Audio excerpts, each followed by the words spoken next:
Jadi alumni ITB baru kali ini dalam perhelatan pilkada yang begitu luar biasa memberikan support dukungan kepada saya. Sebenarnya di dalam calon nomor 1, 2, 3 itu juga semuanya ada alumni ITB-nya.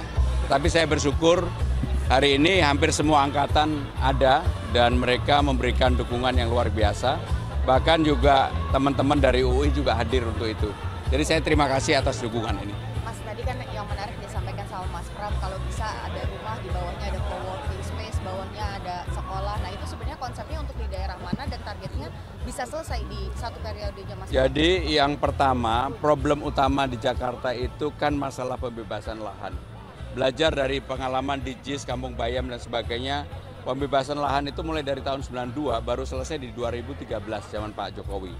Jadi belajar dari itu maka kita bisa gunakan, manfaatkan misalnya kantor kecamatan, sekolah, kemudian juga kantor kelurahan, bahkan puskesmas. Kita buat kemudian kita naikkan ke atas lantai 1, 2, 3, 4 misalnya. Puskesmas betul-betul digunakan untuk puskesmas dan puskesmasnya malah lebih bagus pasti. Baru kemudian di lantai 5, 6 katakanlah untuk co-working space buat anak muda berkreasi, baru di atasnya untuk hunian. Dan hunian tentunya prioritas paling utama adalah warga yang membutuhkan, bukan kelas menengah ke atas, tapi menengah ke bawah. Nah itu target bisa selesai di satu periode Mas?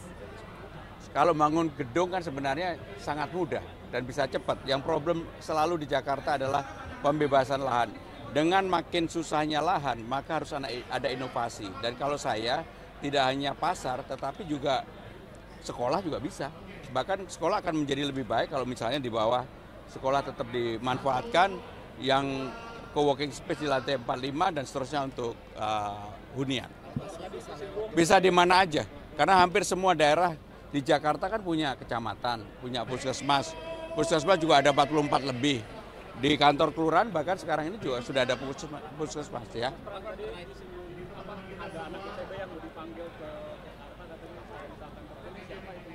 ITB dipanggil ke Jakarta. Untuk Jakarta Fun Mas, Helman 84. Oh, jadi ada yang jago di bidang finance itu udah tahu lah. Kalau Inavan kan ada Rida, kebetulan dulu Rida kami juga yang mencarinya. Nah kalau di Jakarta Fun ada namanya Hilman Sitohang, itu jagoan banget dan saya yakin bisa lah dia. Yang paling penting dia mau mengelola uang, katakanlah kita punya modal 2 sampai 5 triliun. Saya yakin dia mau. Mas, terkait polusi Mas, tadi Mas Pram juga ada menyinggung di Sudirman Tamrin tidak boleh. Kan bukan, ini kan belajar dari KTT ASEAN dulu. Kalau mau menyelesaikan, menurunkan persoalan polusi udara, itu bisa dilakukan. Dan ketika KTT ASEAN kan dilakukan, dan ternyata turun. Jadi pengalaman itulah yang kemudian saya ceritakan bagaimana cara menurunkannya. Tapi apakah itu akan dilakukan pada saat Mas? Dan itu tidak bisa hanya semata-mata pemerintahan provinsi, itu pemerintah pusat. Waktu itu dilakukan karena KTT ASEAN, ya. Berarti artinya ketemu Pak Ahmad Muzani, katanya dibisikin apa sama Pak Ahmad Muzani? Oke. Makasih semua ya.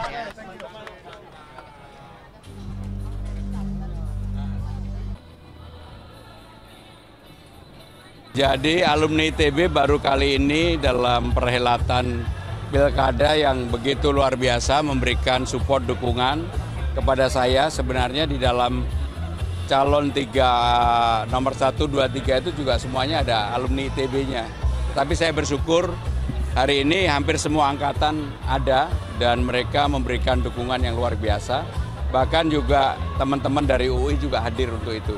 Jadi saya terima kasih atas dukungan ini. Mas, tadi kan yang menarik disampaikan sama Mas Pram, kalau bisa ada rumah, di bawahnya ada co-working space, bawahnya ada sekolah. Nah itu sebenarnya konsepnya untuk di daerah mana dan targetnya bisa selesai di satu periodenya Mas? Jadi yang pertama, problem utama di Jakarta itu kan masalah pembebasan lahan.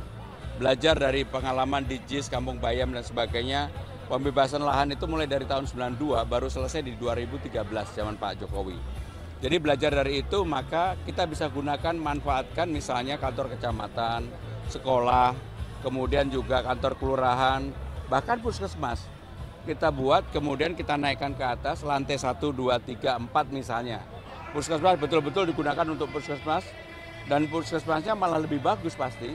Baru kemudian di lantai 5-6 katakanlah untuk co-working space buat anak muda berkreasi, baru di atasnya untuk hunian. Dan hunian tentunya prioritas paling utama adalah warga yang membutuhkan, bukan kelas menengah ke atas tapi menengah ke bawah. Nah itu target bisa selesai di 1 periode Mas?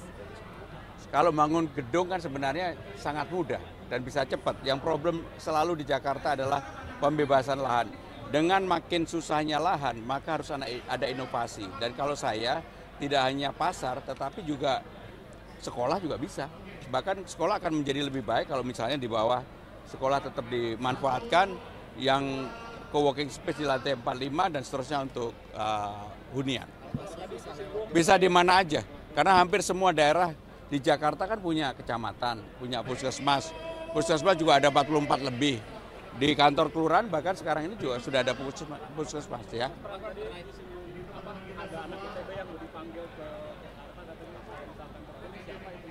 ITB dipanggil ke Jakarta. Itu untuk Jakarta Fund Mas, Elman 84 Elman. Oh, jadi ada yang jago di bidang finance itu udah tahu lah. Kalau Inavan kan ada Rida, kebetulan dulu Rida kami juga yang mencarinya. Nah kalau di Jakarta Fund ada namanya Hilman Sitohang, itu jagoan banget. Dan saya yakin bisa lah dia. Yang paling penting dia mau mengelola uang, katakanlah kita punya modal 2 sampai 5 triliun. Saya yakin dia mau. Mas terkait polusi Mas, tadi Mas Pram juga ada menyinggung di Sudirman Tamrin tidak boleh. Kan bukan, ini kan belajar dari KTT ASEAN dulu. Kalau mau menyelesaikan, menurunkan persoalan polusi udara, itu bisa dilakukan. Dan ketika KTT ASEAN kan dilakukan, dan ternyata turun. Jadi pengalaman itulah yang kemudian saya ceritakan bagaimana cara menurunkannya. Tapi apakah itu akan dilakukan pada saat Mas? Dan itu tidak bisa hanya semata-mata pemerintahan provinsi, itu pemerintah pusat. Waktu itu dilakukan karena KTT ASEAN, ya. Berarti artinya Ketemu Pak Ahmad Ghazali, katanya dibisikin apa sama Pak Ahmad Ghazali? Oke. Makasih semua ya.